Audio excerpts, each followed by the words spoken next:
আসসালামু আলাইকুম। আমরা এখন দেখব সোনালী ব্যাংক অফিসার ক্যাশ মুক্তিযোদ্ধা কোটা পরীক্ষা 2019-এর প্রশ্ন সমাধান গণিত পাঠটুকু। অঙ্ক শুরু হবে 33 নম্বর অঙ্ক দিয়ে। 33 নম্বর অঙ্ক ছিল in an office 44% of the workers prefer coffee and 72% prefer tea. If each of them prefers coffee or tea and 40 like both, the total number of worker in the office is. তো আমরা ধরে নেই বেঞ্চিটির মাধ্যমে অঙ্কটা করার চেষ্টা করব। ধরে নেই বোথ লাইক করে হচ্ছে x%, তাহলে এখানে হবে হচ্ছে আমাদের কফিটা যদি আমরা চিন্তা করি, বলা হচ্ছে কফি লাইক করে হচ্ছে 44%, তাহলে 44 মাইনাস এক্স, আর এটা হবে হচ্ছে 72% দেওয়া আছে, তাহলে 72 মাইনাস এক্স, এবং সবাই এর মধ্যে অবস্থান করছে। সেই ক্ষেত্রে টোটাল নাম্বার হবে হচ্ছে 44 minus x plus x plus 72 minus x equal to হবে টোটাল 100 পর্যন্ত। এখান থেকে ক্যালকুলেশন করলে এক্স ইকুয়াল টু আসবে হচ্ছে 16, অর্থাৎ 16 জন হচ্ছে 100-র মধ্যে। 100-র মধ্যে যদি 16 জন হয় তাহলে এটা ধরতে পারি আমরা 16%। 16% হচ্ছে উভয় লাইক করে হচ্ছে 40 জন, তাহলে 16%-এর সমান হবে 40, তাহলে 100%-এর সমান হবে হচ্ছে 40 বাই 16 ইন্টু 100। ক্যালকুলেশন করলে আসবে হচ্ছে 250, অর্থাৎ 250 জন হবে টোটাল নাম্বার অফ ওয়ার্কার্স। এটা হবে 21-এর অ্যান্সার। তারপর অঙ্ক নাম্বার 34। নাম্বার 34-এ বলা আছে 100 kg of solution A is mixed with 60 kg of solution B. If the solution A has tin and copper in the ratio 1:4 and solution B has lead and tin in the ratio of 3:2, then what is the amount of tin in the new solution? অর্থাৎ 100 কেজির একটা solution আছে, এটা হচ্ছে A solution, আর B solution হচ্ছে total 60 KG. তো এর মধ্যে টিন এবং কপার যে আছে তার অনুপাত দেওয়া আছে হচ্ছে 1:4, আর এখানে লেড এবং টিনের অনুপাত দেওয়া আছে হচ্ছে 3:2। এখন বের করতে বলা হয়েছে টোটাল টিনের পরিমাণ কত হবে। তো এখানে যদি আমরা 100 কেজির হিসেবে টিন বের করি তাহলে পাবো হচ্ছে 5/1 ইন্টু 100 ইকুয়াল টু আসবে হচ্ছে 20 কেজি, আর এখানে টিনের পরিমাণ হবে হচ্ছে 5/2 ইন্টু 60 ইকুয়াল টু হবে 24 কেজি। তাহলে টোটাল টিনের পরিমাণ হবে এই 20 কেজি আর 24 কেজি, অর্থাৎ 20 প্লাস 24 ইকুয়াল টু 44 কেজি। তাহলে 44 কেজি হবে টোটাল টিনের পরিমাণ। এটি হবে 21-এর অ্যান্সার। তারপর অঙ্ক নাম্বার 35। নাম্বার 35-এ বলা আছে the difference between the length and the breadth of a blackboard is 8 centimetre. If the breadth is decreased by 4 centimetre and the length is increased by 7 centimetre, the area remains the same. Find the dimension of the blackboard. অর্থাৎ ধরে নেই ব্ল্যাকবোর্ডের যে length আছে এবং breadth আছে, breadth ধরে নেই x, তাহলে লেংথ হবে এক্স প্লাস 8। এখন পরবর্তীতে বলা হচ্ছে যে যদি এই লেংথটা 7 বাড়ানো হয় তাহলে এক্স প্লাস 8 প্লাস 7 হবে, আর যদি ব্রেথটা যদি কমানো হয় হচ্ছে 4 সেন্টিমিটার, তাহলে এটা হবে নতুন দৈর্ঘ্য এবং প্রস্থ। তো প্রশ্ন মতে বলা আছে যে এখানের ক্ষেত্রফল অর্থাৎ এক্স ইন্টু এক্স প্লাস 8 এইটার সমান হবে এই ক্ষেত্রফল। সেই ক্ষেত্রে এটাকে লেখা যায় হচ্ছে এক্স প্লাস 15, তাহলে লিখতে পারবো হচ্ছে x plus 15 into x minus 4। তো এটা যদি আমরা ক্যালকুলেশন করি তাহলে পাবো x square plus 8x equal to x square plus 15x minus 4x minus 60, বা এখান থেকে এক্স স্কোয়ার কাটা যাবে, শেষে ক্যালকুলেশন করলে এক্স ইকুয়াল টু আসবে 20। এক্স যদি 20 হয় তাহলে ব্রেথ হবে হচ্ছে এক্স এর সমান ইকুয়াল টু 20, আর লেংথ হবে হচ্ছে x plus 8 equal two 20 plus 8 equal two 28। তাহলে ডাইমেনশন হবে 28 আর 20, 28 and 20 হবে 21-এর অ্যান্সার। তারপর অঙ্ক নাম্বার 36। নাম্বার 36-এ বলা আছে X can complete a certain work in the same time in which Y and Z together can do it. If X and Y together can finish it in 10 days and z alone in 15 days, then y alone can do it in how many days? তো x একটা কাজ যতদিনে করতে পারে y এবং z একত্রে সেই কাজটা ততদিনেই করতে পারে, আর x y দুজন মিলে কাজটা করতে পারে 10 দিনে, z একা করতে পারে 15 দিনে, তাহলে y একা কত দিনে কাজ করতে পারবে। তো ধরে নেই x একা করতে পারে হচ্ছে a দিনে। যদি a দিনে x একা কাজ করতে পারে তাহলে x একদিনে করতে পারবে হচ্ছে 1/a পার্ট কাজ। আর বলা আছে যে ওয়াই এবং জেড মিলে যত দিনে করতে পারে সেই একই পরিমাণ কাজ করে, তাহলে ওয়াই এবং জেডও একদিনে করতে পারবে হচ্ছে 1/a। তাহলে X plus Y plus Z অর্থাৎ তারা তিনজন মিলে কাজটা করতে পারবে হচ্ছে 1/a প্লাস 1/a অংশ, এটা আসবে হচ্ছে 2/a অংশ। আবার আরেকটা শর্তে বলা আছে এক্স এবং ওয়াই একত্রে করতে পারে 10 দিনে, তাহলে একদিনে করতে পারবে হচ্ছে 1/10, আর জেড একা করতে পারে হচ্ছে 15 দিনে, তাহলে একদিনে করতে পারবে হচ্ছে 1/15 কাজ। তাহলে X plus Y plus Z তিনজনে মিলে করতে পারবে হচ্ছে 1/10 প্লাস 1/15 ইকুয়াল টু আসবে হচ্ছে 1/6 ক্যালকুলেশন করলে। তো এখন আমরা লিখতে পারি এইটাও তিনজনে করতে পারে, এটাও তিনজনে মিলে করতে পারে, সেহেতু 2/a ইকুয়াল টু লেখা যায় হচ্ছে 1/6 বা a ইকুয়াল টু লেখা যায় হচ্ছে 12, অর্থাৎ এক্স 12 দিনে কাজটা সম্পন্ন করতে পারে। আমাদের প্রশ্ন করা হয়েছে ওয়াই কত দিনে পারে। তো এখানে এক্স এবং ওয়াই যেহেতু 10 দিনে পারে, তাহলে এক্স এবং ওয়াই পারে হচ্ছে 10 দিনে, অর্থাৎ 1/10 অংশ কাজ করে একদিনে। আর এক্স যেহেতু এর দিনে শেষ করে, তাহলে এক্স একদিনে করতে পারে হচ্ছে 1/12 অংশ কাজ। তাহলে এক্স করতে পারবে হচ্ছে 1/12 অংশ কাজ, এটা বিয়োগ করলে ওয়াই এর কাজটা বের হবে Y equal to 1/10 minus 1/12 equal to আসবে হচ্ছে 1/60। তাহলে ওয়াই একদিনে করতে পারবে 1/60 পার্ট কাজ, তাহলে ওয়াই টোটাল কাজটা করতে পারবে হচ্ছে 60 দিনে, 60 ডেজ হবে ইকুয়েশনের অ্যান্সার। এই অ্যান্সারটা অপশনে নেই। তারপর অঙ্ক নাম্বার 37। নাম্বার 37 এ বলা আছে the difference between the radia of bigger circle and smaller circle is 14 centimetre, the difference between their area is 1056 centimetre square, radius of the smaller circle is. তো ধরে নেই বিগার সার্কেলের রেডিয়াস হচ্ছে আর, smaller সার্কেলের radius হচ্ছে ছোট হাতের আর। তাহলে প্রশ্ন মতে বলা আছে আর মাইনাস আর ইকুয়াল টু 14, আর বলা আছে পাই আর স্কোয়ার মাইনাস পাই ছোট হাতের আর স্কোয়ার ইকুয়াল টু হচ্ছে 1056। তো এখান থেকে যদি আমরা ক্যালকুলেশন করি তাহলে লিখতে পারবো r square minus r square equal to 1056 by pi, বা এটাকে লেখা যায় r plus r into r minus r equal to 1056। Pi হচ্ছে 22/7, তাহলে নিচে আসবে হচ্ছে 22 ইন্টু 7 গুণাকারে হয়ে গেলে, আর এখান থেকে আর প্লাস আর যদি বের করতে হয় তাহলে আমরা লিখব 1056 into 7 by 22 into r minus r equal to আসবে 1056 into 7 22 into 14, r minus r যেহেতু 14, এটা ক্যালকুলেশন করলে আসবে হচ্ছে 24। তাহলে আমরা লিখতে পারি r plus r equal to 24 আর r minus r equal to 14। তো দ্বিতীয় সমীকরণ প্রথম সমীকরণ থেকে বিয়োগ করলে আমরা পাবো 2r ইকুয়াল টু 10, তাহলে আর ইকুয়াল টু হবে 5 সেন্টিমিটার, তাহলে 5 সেন্টিমিটার হবে ছোট বৃত্তের ব্যাসার্ধ। এটি হবে ইকুয়েশনের অ্যান্সার। তারপর অঙ্ক নাম্বার 38। নাম্বার 38 এ বলা আছে a jar contains a mixture of oil and water in the ratio of 22:3. 50 liters of the mixture was taken out and 25 liters of water was added to it. If water was 34% in the resultant mixture, what was the initial quantity of the mixture in the jar?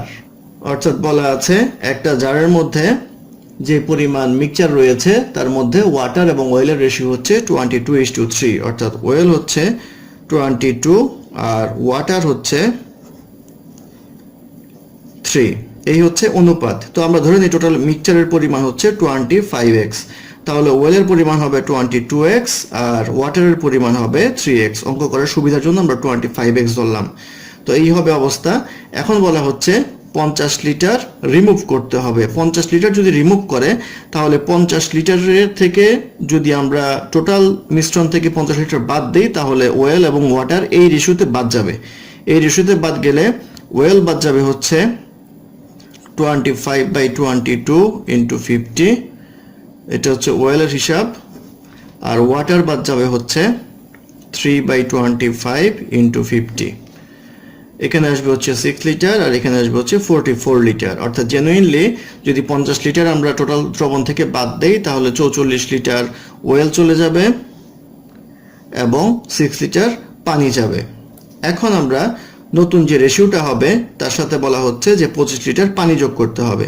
তাহলে 3x by 22x এটা হচ্ছে মূল ratio, তার থেকে চলে যাবে হচ্ছে 6 litre water চলে যাবে, ওয়াটার অ্যাড হবে 25 লিটার, আর ওয়েল থেকে চলে যাবে 44 লিটার। সেই ক্ষেত্রে আমাদের বলা হচ্ছে 34 লিটার ওয়াটার থাকবে। যদি 34 লিটার ওয়াটার থাকে অর্থাৎ 34%, তাহলে 34 উপরে হবে আর নিচে হবে হচ্ছে বাকি 66%। এই হবে অবস্থা। বা এখান থেকে আমরা ক্যালকুলেশন করে যদি x এর মান বের করি, x এর মান আসবে হচ্ছে 5। এই x ইকুয়াল টু 5, আমরা টোটাল দ্রবণ কত ছিল সেটা ছিল 25x। তাহলে আমরা লিখতে পারবো 25 ইন্টু 5 ইকুয়াল টু 125, অর্থাৎ 125 লিটার হচ্ছে ইনিশিয়াল অবস্থায় সলিউশন ছিল। এটি হবে ইকুয়েশনের অ্যান্সার। তারপর অঙ্ক 39 এ বলা আছে the ratio of the length to the breadth of a rectangular park is 3:2 if a man cycling along the boundary of the park at the speed of 12 km per hour completes one round in 8 minutes, then what is the area of the park? তো আমাদের ratio দেওয়া আছে হচ্ছে 3:2, তাহলে 3x আর 2x আমরা ধরে নিব। এখন বলা হচ্ছে যে 12 কিলোমিটার পার আওয়ার বেগে, অর্থাৎ 60 মিনিটে সে অতিক্রম করে হচ্ছে 12 কিলোমিটার, ইকুয়াল টু হচ্ছে 12,000 মিটার। তাহলে আমার 8 মিনিট অতিক্রম করবে হচ্ছে 12,000 divide by 60 into 8 equal to হবে হচ্ছে 1600 মিটার। এই 1600 মিটার সে পার্কের ধার ধরে অতিক্রম করবে। তো 1600 মিটারের সমান হবে পার্কের পরিসীমার সমান। তাহলে পার্কের পরিসীমা হবে 2 into 3x plus 2x equal to 1600, বা 10x ইকুয়াল টু 1600, বা x ইকুয়াল টু আসবে হচ্ছে 160 মিটার। এখন আমাদের বলা হচ্ছে পার্কের ক্ষেত্রফল কত। তো পার্কের ডাইমেনশনগুলো যদি আমরা বের করি আসবে হচ্ছে 3x, তাহলে 3 ইন্টু 160 ইকুয়াল টু আসবে 480, আর 2x তাহলে 2 ইন্টু 160 ইকুয়াল টু আসবে হচ্ছে 320। তাহলে ক্ষেত্রফল হবে হচ্ছে 480 ইন্টু 320 ইকুয়াল টু হবে 153600 মিটার স্কোয়ার, অর্থাৎ 1,53,600 মিটার স্কোয়ার হবে ইকুয়েশন অ্যান্সার। তারপর অঙ্ক নাম্বার 40 তে বলা আছে a boat takes 19 hours to travel downstream from point A to B and coming back to point C midway between A and B.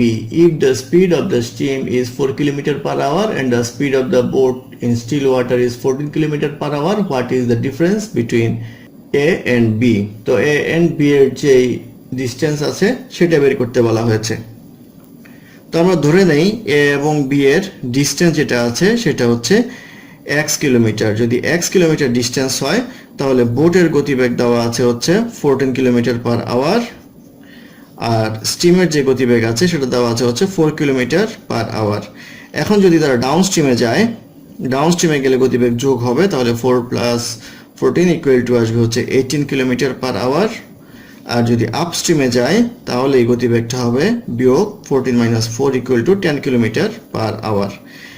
এখন আমাদের যে দূরত্ব অতিক্রম করতে হবে সেটা দূরত্ব অতিক্রম করতে লাগলো হচ্ছে 19 ঘন্টা, অর্থাৎ এটা যদি A হয় এটা যদি B হয় তাহলে এখান থেকে এইটুকু যাবে, যাওয়ার পরে আবার এই অর্ধেক পরিমাণ ফিরে আসবে। তো টোটাল ডিসটেন্সটা ধরি আমরা x, তাহলে এইটুকু হবে হচ্ছে x/2, এটুকু যাবে হচ্ছে ডাউন স্ট্রিমে, এইটুকু আসবে হচ্ছে আপ স্ট্রিমে। সেই ক্ষেত্রে আমরা লিখতে পারি x/18 অর্থাৎ ডাউন স্ট্রিমের ক্ষেত্রে প্লাস x/2 বাই হচ্ছে আমাদের 10 ইকুয়াল টু হবে আমাদের 19 আওয়ার, বা এটা করলে আসবে হচ্ছে x/18 plus x/20 equal to 19, বা এটা ক্যালকুলেশন করলে x ইকুয়াল টু আসবে হচ্ছে 180 কিলোমিটার, অর্থাৎ 180 কিলোমিটার হবে A থেকে B এর দূরত্ব। এটাই হবে ইকুয়েশনের অ্যান্সার। তারপর অঙ্ক নাম্বার 41 এ বলা আছে given that 24 karat gold is pure gold, 18 karat gold is 3/4 of the pure gold and 20 karat gold is 5/6 of the pure gold. The ratio of the pure gold in 18 karat gold to the pure gold is 20 karat gold is, ratio বের করতে বলা হয়েছে। তাহলে এখানে দেওয়া আছে হচ্ছে 3/4 is to 5/6, এই রেশিও বের করতে হবে। এটা করলে আমরা যদি 24 দ্বারা গুণ করি তাহলে 3/4 into 24 is to 5/6 into 24 equal to আসবে হচ্ছে 9:10, অর্থাৎ 9:10 হবে এই রেশিওটা। এটি হবে ইকুয়েশনের অ্যান্সার। তারপর অঙ্ক নাম্বার 42 তে বলা আছে on reducing the entry fee by 35% in a park the number of people coming in the park increased by 40%, then the percentage increase or decrease in the income of the entry fee is, অর্থাৎ এখানে 25% টিকিটের দাম কমানো হয়েছে। এটা আমরা x plus y এর যে শর্টকাট নিয়ম আছে সেটা দিয়ে করতে পারবো। xy by 100 তাহলে প্লাস হবে 40 প্লাস হবে মাইনাস 35 into 40 divided by 100, এটা করলে আসবে হচ্ছে 5 মাইনাস 14 ইকুয়াল টু আসবে হচ্ছে মাইনাস 9, অর্থাৎ 9% ডিক্রিজ হবে টোটাল ইনকাম বা রেভিনিউতে, মাইনাস 9% হবে ইকুয়েশনের आंसर।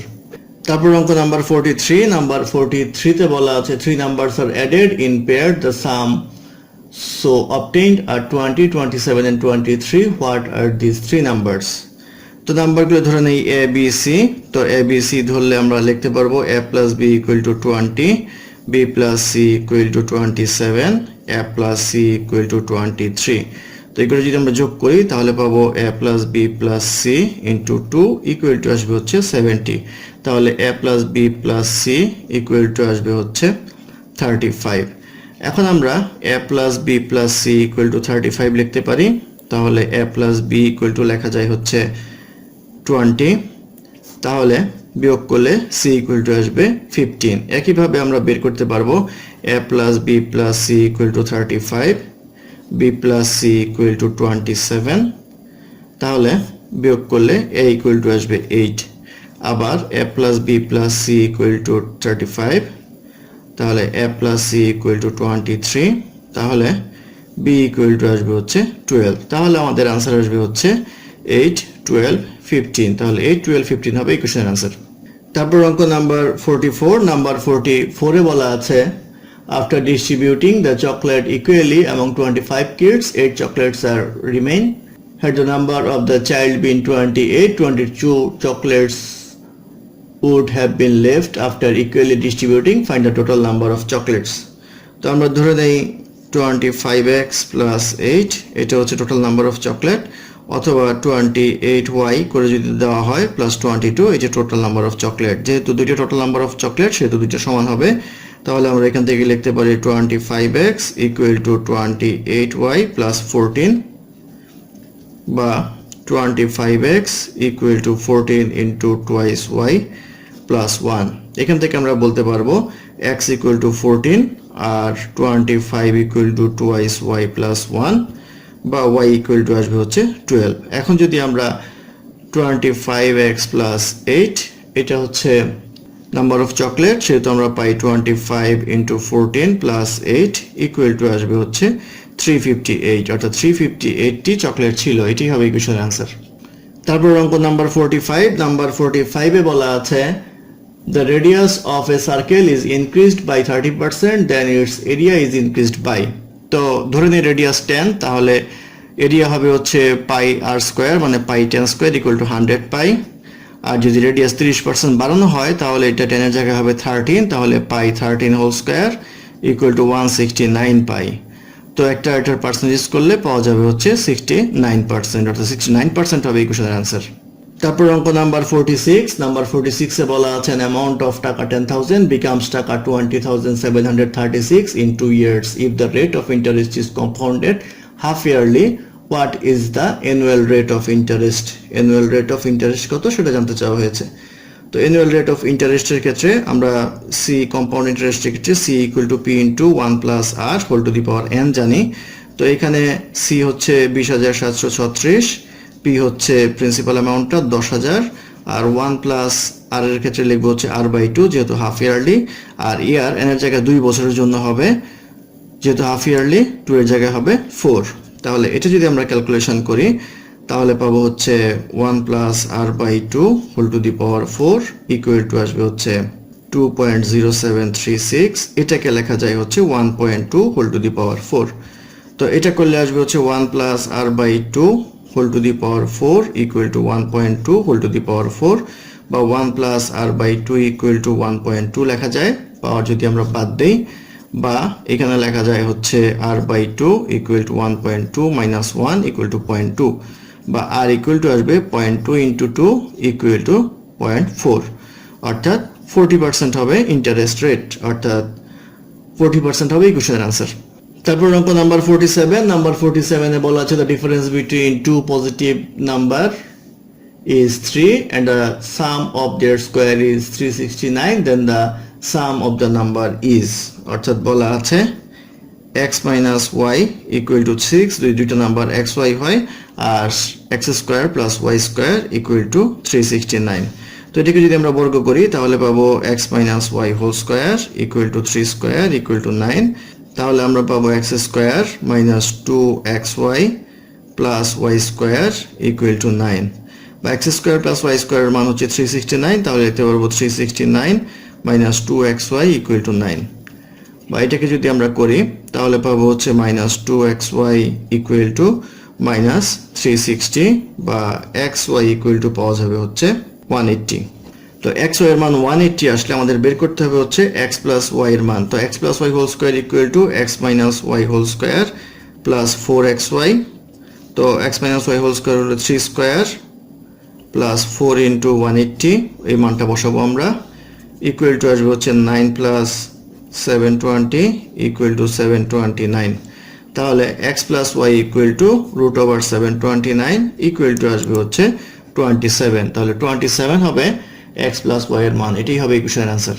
তারপর অঙ্ক নাম্বার 48, নাম্বার 48 এ বলা আছে a hall 20 meter long and 25 meter broad is surrounded by a veranda of uniform width of 2.5 meter. The cost of flooring the veranda at taka 3.5 per square meter is, অর্থাৎ বলা আছে দৈর্ঘ্য 20 metre আর প্রস্থ হচ্ছে 15 metre, তো চতুর্দিকে 2.5 metre বারান্দা আছে। তো 2.5 মিটার যদি বারান্দা হয় তাহলে এই দৈর্ঘ্য এরকম চেঞ্জ হয়ে যাবে, প্রস্থ চেঞ্জ হয়ে যাবে।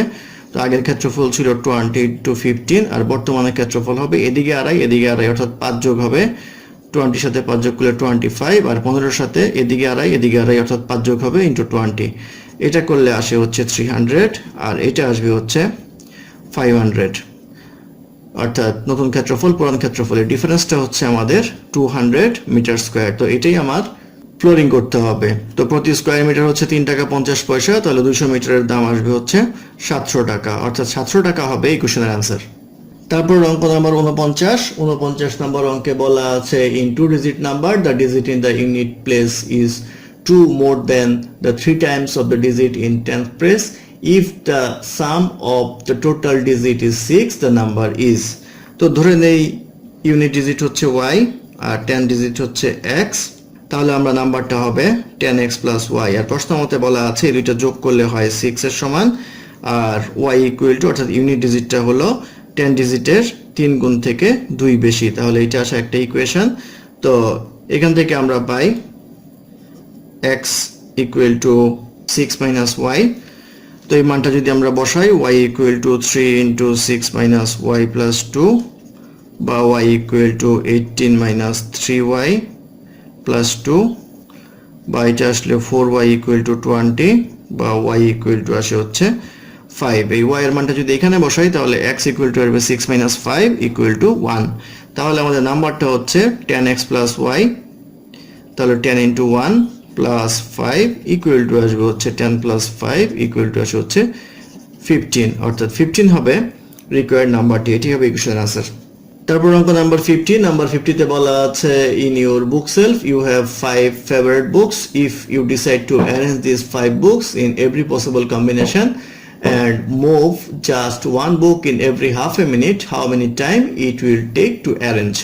তো বলা আছে 5টা বই অ্যারেঞ্জ করতে পারমুটেশন হবে 5 ফ্যাক্টোরিয়াল 5, সেই ক্ষেত্রে এটার মান আসবে হচ্ছে 120 বার অ্যারেঞ্জ করতে হবে, অর্থাৎ সরাতে হবে, প্রতিবার লাগে হচ্ছে হাফ মিনিট, তাহলে টোটাল মিনিট লাগবে হচ্ছে 60 মিনিট মানে হচ্ছে 1 আওয়ার, অর্থাৎ 1 আওয়ার হবে এই কোশ্চেনের আনসার।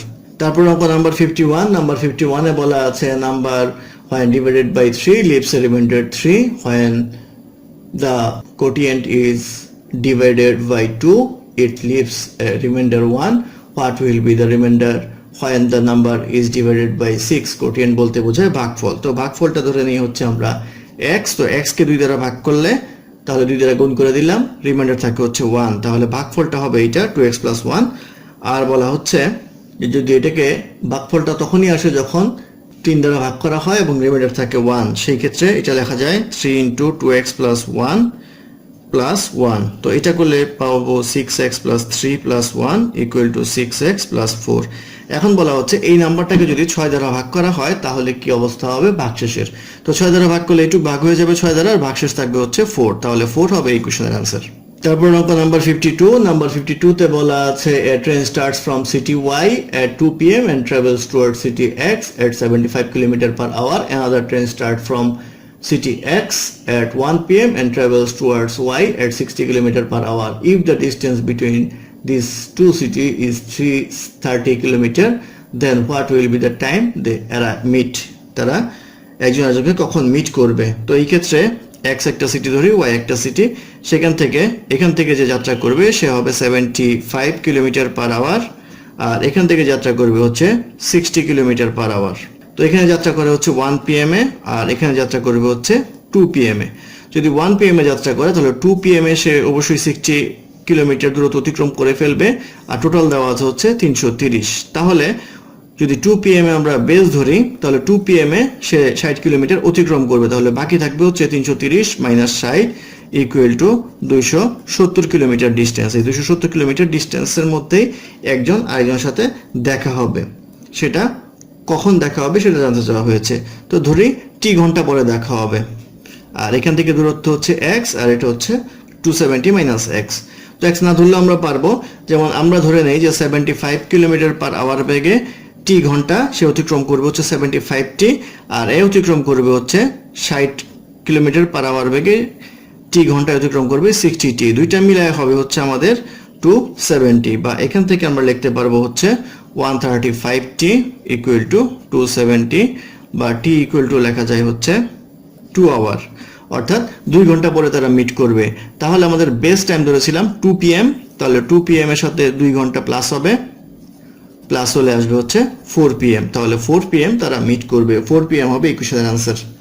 তারপর অঙ্ক নাম্বার 53। নাম্বার 53 তে বলা আছে to train P and Q are moving in opposite direction at a rate of 36 km/h and 45 km/h respectively. A passenger is sitting in train P. Find that his train passes train Q in 8 seconds. What is the length of the Q? অর্থাৎ এখানে যেহেতু দুইটা opposite ডিরেকশনে যাচ্ছে সেহেতু 36 kilometre আর 45 km/h এই গতিবেগটা যোগ হবে, অর্থাৎ এটাই হবে রিজাল্টেন্ট, অর্থাৎ 81 km/h হবে রিজাল্টেন্ট স্পিডটা। তো km/h থেকে মিটার/সেকেন্ডে যেতে হলে 5 দিয়ে ভাগ গুণ করব, 18 দিয়ে ভাগ করব, ইকুয়াল টু আসবে 22.5 মিটার/সেকেন্ড। তো এই গতিবেগ সে ফিল করবে, অর্থাৎ যে ট্রেনে বসে আছে। তো সে দেখলো যে তার সময় লাগলো হচ্ছে 8 সেকেন্ড ট্রেনটা অতিক্রম করতে, তাহলে 22.5 × 8 ইকুয়াল টু আসবে 180 মিটার। তাহলে 180 মিটার হবে ট্রেনের দৈর্ঘ্য, এটাই হবে এই কোশ্চেনের आंसर। তারপর অঙ্ক নাম্বার 54। নাম্বার 54 এ বলা আছে boat takes 8 hours to cover a certain distance running downstream while it requires 8 hours 48 minutes to cover the same distance. Find the ratio between the speed of the current and the speed of the boat. তো ডাউনস্ট্রিমে দেওয়া আছে হচ্ছে 4 hour, আর আপস্ট্রিমে দেওয়া আছে হচ্ছে 8 hour and 48 minute। তো 8 hour and 48 মিনিটকে যদি দশমিকে convert করি তাহলে 48/60 ইকুয়াল টু আসবে হচ্ছে 8.8 আওয়ার টাইম লাগলো। তো আমরা ধরে নেই বোট যে আছে বোটের গতিবেগ হচ্ছে x, আর যে স্টিম আছে স্টিমের গতিবেগ হচ্ছে y। তাহলে আমরা আপ স্টিমে যদি যাই তাহলে লিখতে পারবো হচ্ছে x - y × 8.8 ইকুয়াল টু হবে, অর্থাৎ এটা হচ্ছে গতিবেগ রিজাল্টেন্ট গতি ইন্টু 8.8 আওয়ার লাগবে, আর ওটা হবে হচ্ছে x + y × 4 আওয়ার। তো এটা ক্যালকুলেশন করলে y/x ইকুয়াল টু আসবে হচ্ছে 4.8/12.8 ইকুয়াল টু আসবে হচ্ছে 3/8। তাহলে প্রশ্ন যে চেয়েছে আমাদের ratio between the speed of current and the speed of boat, তাহলে কারেন্টের ক্ষেত্রে 3 আর 8, তাহলে অনুপাত হবে 3:8। 3:8 হবে এই কোশ্চেনের आंसर। তারপর অঙ্ক নাম্বার 55। নাম্বার 55 এ বলা আছে Lubna purchased 20 kg of pulse at a rate of টাকা 14.25 per kg and 30 kg of pulse at a rate of টাকা 11.50 per kg. She decided to mix the two and sold the mixture to make a profit of 30%. What price per kg should he sell the mixture? অর্থাৎ বলা আছে 20 KG সে কিনলো 14 টাকা 25 পয়সা করে, আবার 30 KG সে কিনলো 11 টাকা 50 পয়সা করে, তাহলে তো টোটাল ক্রয় মূল্য হবে হচ্ছে, এটা আসবে 285, এটা আসবে হচ্ছে 345, যোগ করলে আসবে হচ্ছে 360 টাকা। তো এর সাথে তার প্রফিট করতে হবে হচ্ছে 30%, তো 360 30% হচ্ছে 189, তাহলে 189 এর সাথে যোগ হবে, যোগ হলে এটা আসবে হচ্ছে 819, 819 টাকা। তো 819 টাকা বিক্রি করবে হচ্ছে টোটাল 50 কেজি, তো এটা করলে আসবে হচ্ছে 16.38 টাকা, অর্থাৎ 16.38 টাকা হবে তার সেলিং প্রাইস। এটি হবে এই কোশ্চেনের অ্যান্সার। তারপর অঙ্ক নাম্বার 56, নাম্বার 56 এ বলা আছে রহিম ইনভেস্টেড ইন অল টাকা 2600 in 3 different scheme at 8%, 4% and 6% per annum simple interest. At the end of the year he received the same interest in all the 3 scheme. What is the money invested in scheme having 4% rate of interest? তো rate of interest যেটা ratio আছে সেটা হচ্ছে 4:6:8, অর্থাৎ 4%, 6%, 8%। যেহেতু এটা same, সেই ক্ষেত্রে এটাকে সেম তৈরি করতে গেলে এটাকে গুণ দিতে হবে হচ্ছে 6 দিয়ে, 4 6 24, এটাকে গুণ দিতে হবে 4 দিয়ে, এটাকে গুণ দিতে হবে 3 দিয়ে, তাহলে ইনভেস্টমেন্টের যে রেশিও সেটা আসবে হচ্ছে 6:4:3। তো 6:4:3 এটা হবে ইনভেস্টমেন্টের রেশিও। এটা যদি রেশিও হয় তাহলে আমরা আমাদের চেয়েছে 4%-এ কত, 4% যদি 6 এর সমান, তাহলে 6/6 আর 4 10 আর 3 13, ইন্টু টোটাল ইনভেস্টমেন্ট ছিল হচ্ছে 2600 টাকা। তো এটা করলে আসবে হচ্ছে 1200 টাকা, অর্থাৎ 1200 টাকা হবে এই কোশ্চেনের অ্যান্সার। ধন্যবাদ আমাদের সাথে থাকার জন্য। আমাদের চ্যানেলটি ভালো লাগলে অবশ্যই সাবস্ক্রাইব করবেন, লাইক কমেন্ট এবং শেয়ার করবেন, এবং অঙ্কে কোনো সমস্যা থাকলে আমাদের কমেন্টে জানাবেন, আমরা চেষ্টা করব ডেসক্রিপশনে তার সমাধান দেওয়ার জন্য। ধন্যবাদ।